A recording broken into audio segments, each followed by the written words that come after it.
തമിഴ്നാട്ടിലെ ഒരു ഗ്രാമത്തിലെ ശിവഭക്തനായ നായനാർക്ക് വലിയൊരു ശിവക്ഷേത്രം പണിയണമെന്ന് ആഗ്രഹമായി. പക്ഷേ സാധാരണക്കാരനായ അദ്ദേഹത്തിന് എങ്ങനെ അത് സാധിക്കാനാകും? തൻ്റെ നിസ്സഹായ അവസ്ഥ മനസ്സിലാക്കി നായനാർ തൻ്റെ മനസ്സിൽ തന്നെ വിശാലമായൊരു ശിവക്ഷേത്രം പണിയാൻ തീരുമാനിച്ചു.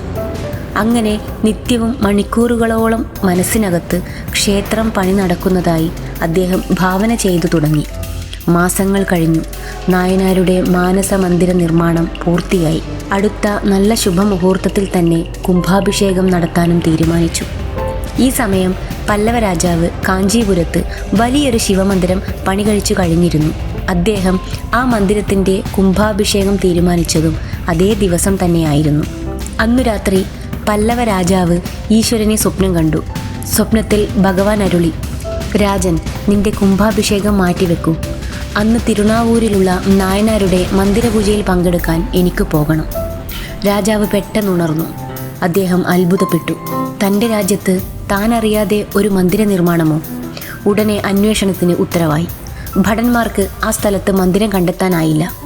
ഭടന്മാർ കൂടുതൽ അന്വേഷിച്ചപ്പോൾ നായനാരെ കണ്ടെത്തി. അദ്ദേഹം രാജാവിനോട് തൻ്റെ മാനസ മന്ദിര നിർമ്മാണ കഥ വിവരിച്ചു. കഥ കേട്ട് രാജാവ് അത്ഭുതപരതന്ത്രനായി. നായനാരെ സ്നേഹാദരവുപൂർവ്വം സ്വീകരിച്ച് പൂജിച്ചു. വെറും ബാഹ്യമോടിയോ പ്രൗഢിയോ അല്ല ഭഗവാനെ സ്വാധീനിക്കുന്നത്. നിഷ്കളങ്കമായ ഹൃദയത്തിൻ്റെ പൂജയാണ് ഈശ്വരന് സ്വീകാര്യം എന്നറിയുക. വലിയ ക്ഷേത്രത്തിലോ ആരാധനാലയത്തിലോ മാത്രം അല്ല ഈശ്വരൻ ഇരിക്കുന്നത്, നിഷ്കളങ്ക ഹൃദയത്തിലാണ്.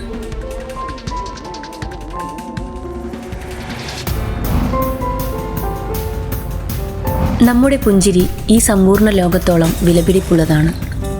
അത് നിസ്സാര വസ്തുക്കൾക്ക് വേണ്ടി നാം നഷ്ടപ്പെടുത്തുകയാണ്. ആരുടെയെങ്കിലും ചുണ്ടുകൾ ചില ശബ്ദങ്ങൾ പുറപ്പെടുവിക്കുന്നു. അത് നിങ്ങളുടെ ചെവിയിൽ പതിക്കുന്നു. നിങ്ങളുടെ മസ്തിഷ്കം തല കീഴായി മാറുന്നു. ഇത് നിങ്ങൾ ശ്രദ്ധിച്ചിട്ടുണ്ടോ? ആരിൽ നിന്നോ വരുന്ന കേവലം ഏതാനും വാക്കുകൾ, ചില ടെലിഫോൺ സംഭാഷണങ്ങൾ ഒക്കെ നമ്മുടെ പുഞ്ചിരി നഷ്ടപ്പെടുത്തുന്നു. പിന്നെ കുറേ നേരത്തേക്ക് നാം അസ്വസ്ഥരാണ്. പുഞ്ചിരിയുടെ അത്ര വിലയുണ്ടോ അതിന്? അതുകൊണ്ട് സന്തുഷ്ടരാകൂ. സന്തുഷ്ടി തുളുമ്പുന്ന ചുറ്റുപാടുകൾ ദൃഢനിശ്ചയത്തോടെ പരിപാലിക്കൂ. എന്തു വേണമെങ്കിലും വന്നുകൊള്ളട്ടെ, എൻ്റെ പുഞ്ചിരി നഷ്ടപ്പെടുത്താൻ ഞാൻ തയ്യാറല്ല. അതിലുറച്ചു നിൽക്കൂ.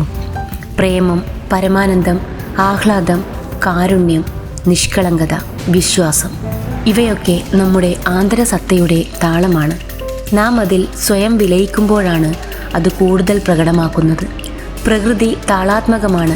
അന്തരീക്ഷത്തിലെ താളം, പ്രകൃതിയിലെ താളം, ശരീരത്തിലെ താളം ഇവ ചേർന്ന് വരുന്നതാണ് ആരോഗ്യം.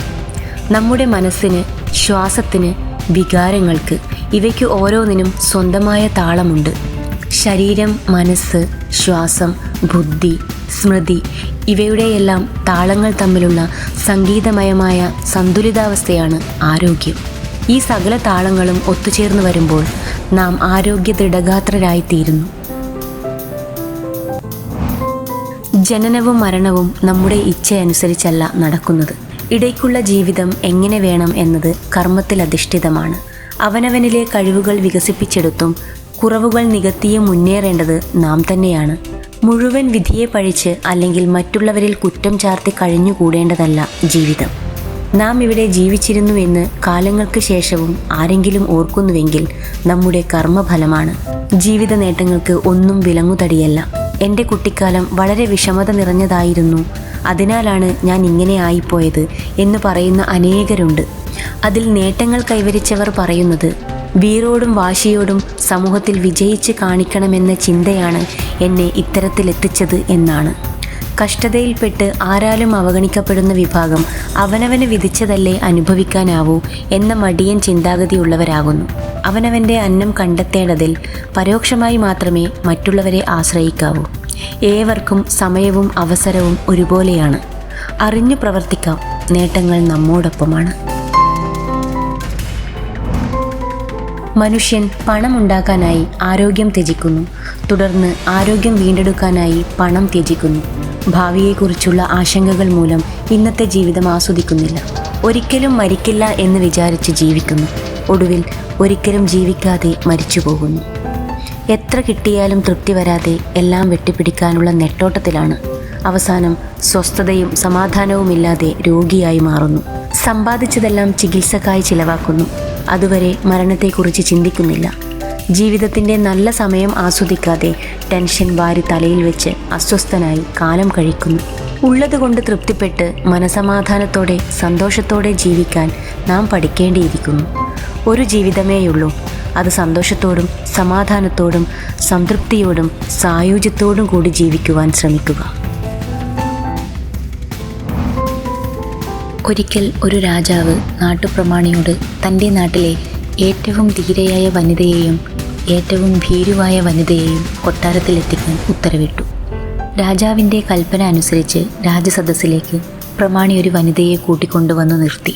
രാജാവ് തിരിഞ്ഞും മറിഞ്ഞും നോക്കി. രണ്ടുപേരെ കൊണ്ടുവരാൻ പറഞ്ഞിട്ട് എന്താ ഒരാളെ മാത്രം കൊണ്ടുവന്നത്? രാജാവ് ഗർജിച്ചു. ആരെവിടെ? ഈ പ്രമാണിയെ പിടിച്ചുകെട്ടി 100 ചാട്ടവാറടി നൽകുക. ഈ കൊട്ടാരത്തിൽ ഇത്തരം പ്രഹസനങ്ങൾ നടന്നുകൂടാ. പ്രമാണി: മഹാരാജൻ, അങ്ങ് കേട്ടാലും അവിടുത്തെ മുന്നിൽ നിൽക്കുന്ന ഈ സ്ത്രീ തന്നെയാ ഈ നാട്ടിലെ ഏറ്റവും ധൈര്യശാലിയും ഒപ്പം ഏറ്റവും ഭീരുവും. മഹാരാജൻ: അതെങ്ങനെ? പ്രമാണി: തൻ്റെ കുഞ്ഞോമന ഏതൊരപകടത്തിൽപ്പെട്ടാലും ഒരമ്മയായ ഈ സ്ത്രീ മറ്റൊന്നിനെ പറ്റിയും ആലോചിക്കാതെ തൻ്റെ കുഞ്ഞിനെ രക്ഷിക്കാൻ മുന്നിലുണ്ടാവും. തൻ്റെ പൈതലിനെ രക്ഷിക്കാൻ കത്തിയെരിയുന്ന വീട്ടിലേക്കോ ആഴമേറിയ കിണറ്റിലേക്കോ അങ്ങനെ അപകടമുണ്ടെന്ന് ഉറപ്പുള്ള എന്തിലേക്കും ഈ അമ്മ മനസ്സുള്ള സ്ത്രീ എടുത്തു ചാടും. സ്വന്തം കുഞ്ഞിനു വേണ്ടി ജീവൻ പോലും കളയാൻ മനസ്സുള്ള ഈ വനിതയേക്കാൾ ധൈര്യശാലി വേറെ ആരുണ്ട്? എന്നാൽ സ്വന്തം അച്ഛനോ സഹോദരനോ ഭർത്താവോ സംരക്ഷിക്കാനുള്ളപ്പോൾ ഇരുട്ടിൽ ഒരു എലി ഓടിയാലോ ഭിത്തിയിൽ ഒരു പല്ലിയെ കണ്ടാലോ അടുക്കളയിൽ ഒരു കൂറയെ കണ്ടാലോ ഇവർ നിലവിളിച്ച് അവരുടെ പിന്നിൽ പോയി ഒളിക്കുന്നു. ഇത്രയ്ക്ക് ഭീരുവായ ഒരു വർഗത്തെ സ്ത്രീയിലല്ലാതെ വേറെ എങ്ങും കാണാൻ സാധ്യമല്ല പ്രഭു. മഹാരാജൻ ഭലേ ബേഷ് പറഞ്ഞിട്ട് ആ വനിതയ്ക്കും പ്രമാണിക്കും സമ്മാനങ്ങൾ നൽകാൻ കൽപ്പിച്ചു.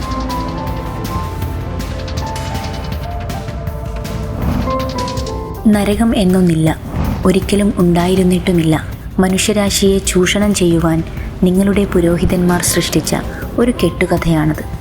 നരകത്തെക്കുറിച്ചുള്ള ഓർമ്മപ്പെടുത്തലിലൂടെ നൂറ്റാണ്ടുകളായി അവർ മനുഷ്യരാശിയെ നശിപ്പിച്ചുകൊണ്ടിരിക്കുന്നു. സ്വർഗവും അതുപോലെ തന്നെയാണ്. അതിനാൽ ഈ സ്വർഗ നരകങ്ങളെക്കുറിച്ചുള്ള ആശയങ്ങൾ പാടെ ഉപേക്ഷിക്കുക. ഇത് രണ്ടും ഭൂമിശാസ്ത്രപരമല്ല, മനഃശാസ്ത്രപരമാണ്. ഇത്തരം അസംബന്ധങ്ങൾക്ക് യഥാർത്ഥ മതവുമായി യാതൊരു ബന്ധവുമില്ല. അതിനായി ദൈവത്തെ ഒരു വ്യക്തിയായി തോന്നിപ്പിക്കുന്ന നിങ്ങളുടെ ആശയം ഉപേക്ഷിക്കണം. ദൈവമെന്നാൽ കേവലം സ്നേഹപൂർണമായ അസ്തിത്വം എന്നാണ് അർത്ഥം. ജീവിതത്തിൻ്റെ മറ്റൊരു നാമം. ജീവിതത്തെ സ്നേഹിക്കുക, അതിന് സമർപ്പിതനാവുക, കഴിവതും സ്നേഹപൂർണമായി ജീവിക്കുക. അങ്ങനെ പരമാനന്ദം ഉയർന്നു വരുന്നു.